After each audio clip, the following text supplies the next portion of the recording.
Now this is a little bit better. So you can see how confused I already got, and I ain't even talked yet. So I'd like to thank everybody for coming. I don't do a lot of this, but I thought it was asked to do it, and I thought, why not, you know. I'm Roger Vance, and I've been a member of this church for about 5 years, my wife, Gail. My wife is very nervous because she does not know what I'm going to say, and I have not told her what I was going to say. So we might get divorced after this. I don't know. So anyway, I always like to tell a joke first. I don't know if any of y'all remember Hee Haw. The older people might. On TV. Well, Hee Haw was a Baptist preacher named Grady Nutt. And Grady Nutt was a minister from Louisville, Kentucky at Crescent Hill Baptist Church. And he always told stories and jokes and all this. And one of the jokes he talked about, he was raised in Texas. I think it was Waco, Texas. His father was a Baptist preacher there. And father was up there preaching, and some of these Baptist churches, they keep singing hymns over and over till somebody comes forward. So they kept singing a song, just as I am, just as I am. Well, Grady got up, started going forward, and the congregation was established. Here's the preacher's son coming to accept the Lord Jesus Christ as his Savior. And it was just so important, you know. And he walked up to his father, and his father hugged him with tears in his eyes. He said, "Son, I've been praying for this moment for all these years, and I'm so proud of you coming forward to dedicate your life to Jesus Christ." And Grady looked at him and said, "Dad, Mom said, cut it short. The roast is burning."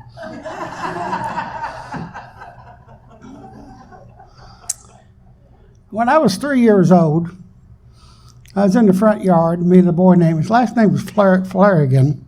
I'm going to think it was Donald. You know, some things in life you remember. I remember this very good. And we were playing in the front yard. We had a little white picket fence. And we were just playing. I don't know what we were doing. And we heard this siren going by. And we thought, well, what is that? So we kind of opened the gate and looked down there, and we saw this great big red truck go by, fire truck. And we thought, where is it going? So we decided we're going to go down to the other block. So we went, if you turn around, we went from here like over to the next street over. That's how far the main block was. And it was a busy street. It was 4 lanes. And it was on 23rd Street. And so we decided to see where the fire truck was going. So we took off walking. So we walked down and kept walking and kept walking and kept walking. And we never did see the fire truck. But we went down, and we were down around 42nd Street. From 23rd to 47th. And there was this park. And so we went into the park. And we remember having to climb up a hill where the buses, stopped, and then they would turn around. It was kind of steep, but, as boys, it was a challenge to climb that little hill up. So we went up that little hill, went into the park, and we saw swings, and seesaws, and sliding boards. And so we had a good time there. We were swinging and running down the sliding boards and things like this. And we were having a great time. And then it started getting night. And we thought, well, maybe we ought to try to go home. But we didn't know how to go home. So we started walking around in the park. And it started getting dark. And we went back to where we came in. And I remember looking at that hill and thinking, well, that was a hard hill to get up. I'm afraid to go down that hill because I might get hurt.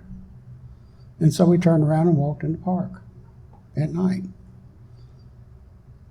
And we kept walking and walking. And looked over, and we saw this light. And we thought, well, what is that? And so we walked over to this light, and it was a high school. It was called Flagey High School. And we knocked on the door, and this priest answered. I remember he had a white T-shirt on and his black pants. And he opened the door and looked at us, and I said, we're lost. And he said, come in. So they called the police. The police got us, took us home, and the whole neighborhood was out there. I might get a little emotional here. And just celebrating that we were found. And that was, when you think about it, your light. We've all had this in our life where a light, or somebody says something, or we hear something, and it kind of changes us. Changes our attitude, and changes about things. And I've had many lights. So, there was a little, I'm going to read this, it's called How to Meet God. There once was a little boy. I'm about to put my watch out. I didn't put my watch out. The gal's going to tell me when my time's up. There once was a little boy who wanted to meet God. He knew it was a long trip to where God lived. So he packed a suitcase with Twinkies and a 6-pack of root beer. And he started his journey. When he had gone about 3 blocks, he met an old woman, and she was gone, sitting out in the park, just sitting there at some pigeons. The little boy sat down next to her and opened his suitcase. He was about to take a drink from his root beer when he noticed the old lady was looking hungry. So he offered her a Twinkie, and she accepted it and smiled at him. Her smile was so pretty that the boy wanted to see it again. So he offered her a root beer again. Once again, she smiled at him. The boy was delighted. They sat there all afternoon eating and smiling, but they never said a word. As it grew dark, the boy realized how tired he was, and he got up to leave. But before he had gone more than a few steps, he turned around, ran back to the old woman, and gave her a hug, and she gave him a bigger smile ever. When the boy opened the door to his house a short time later, his mother was surprised by the look on his face, and she asked him, "What did you do today that made you so happy?" He replied, "I had lunch with God." But before his mother could respond, he added, "You know what? She's got the most beautiful smile I've ever seen." Meanwhile, the old woman, that also radiated with joy, returned to her home. Her son was stunned by the look of peace on her face and asked, "Mother, what did you do today that made you so happy?" She replied, "I ate Twinkies in the park with God." But before her son responds, she added, "He's much longer than I expected." Too often we underrated the power of a touch, a smile, a kind word, a listening ear, an honest complaint, or the small act of caring, all for which have the power to turn life around. And people come to our lives for a reason, a season, or a lifetime.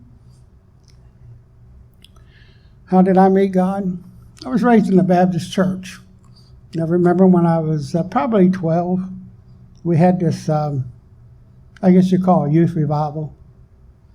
And when they had to call to worship, some of the other boys went, and I went. But I didn't know what I went for.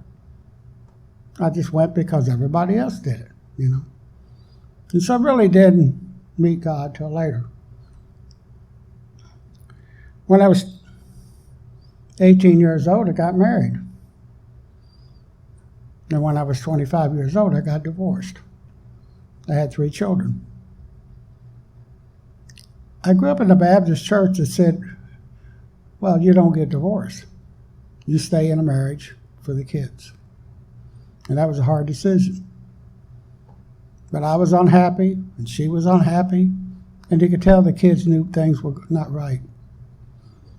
And so I kept fighting it. I didn't want it. And my wife had left, and we had separated. And I kept trying to get it back together, and back together.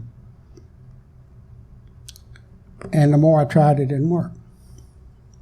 And I remember I was in church.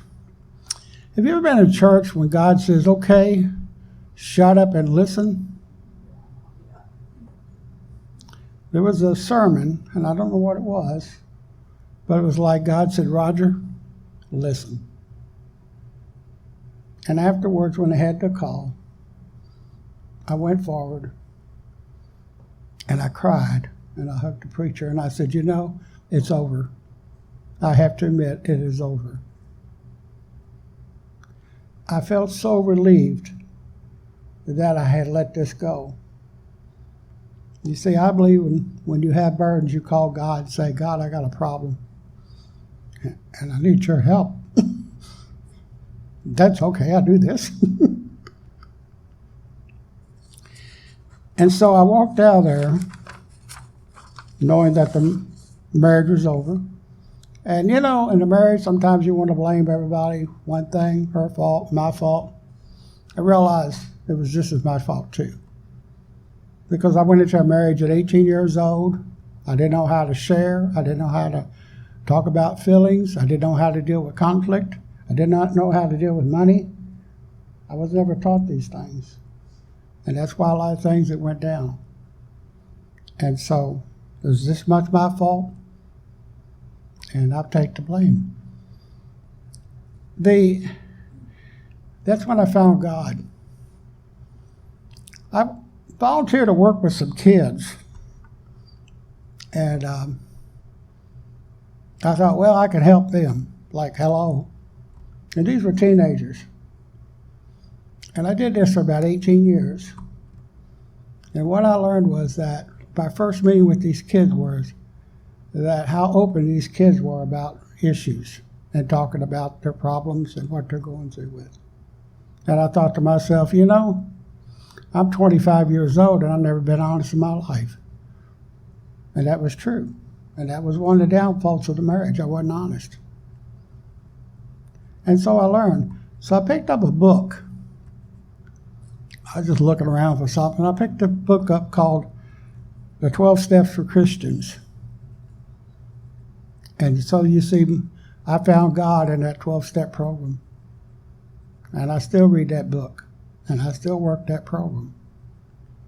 And that's helped me a great. I've learned to be open and honest with feelings. I've learned to cry. I learned to hug. So it doesn't bother me when I hug people at church. These kids gave me this, and so I pass it on.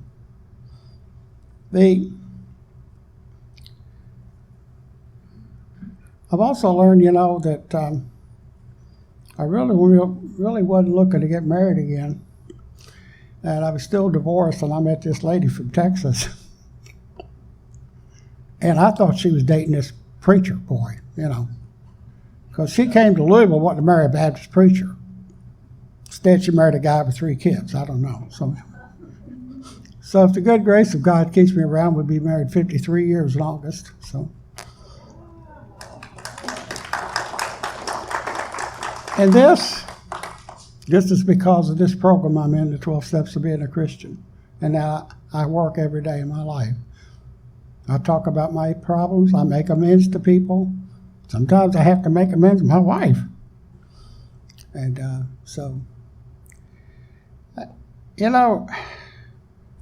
how many of you guys know this? When your wife tells you, would you mind taking my car today? You know what that means, don't you? You got to put gas in it. I get that a lot. Would you take my car today? Okay. How much gas? Well, the light's on now. Like, hello? I don't even let my car get a quarter of a tank. This morning, I was on my way to work. I looked at the gauge doing the car and realized that my car was almost empty. And I then immediately started looking for a near gas station. If you ever run out of gas, it's very embarrassing, especially you're in the middle of the morning, evening, or rush hour, and everybody's looking at you and some cussing you, especially those behind you. As people, we run out of gas, a different kind of gas, and it's called love. When we have a lot of love in our heart, we are happy, we smile a lot, and we are nice to people around us. And I have found that the more love I have in the Father, I will go in life. As long as I'm honest, open, and know my God as I understand Him, I'll be okay. But sometimes I screw up, and I quit caring and sharing with other people. I get the, I know it all attitude, and that's when I have to find a nearest gas station to fill up. In order for me to fill up, I have to make amends to anyone I've hurt, and I have to take good inventory of myself and get back to God. The older people will remember this. You remember when you used to go to the gas station and they would come out and clean your windows?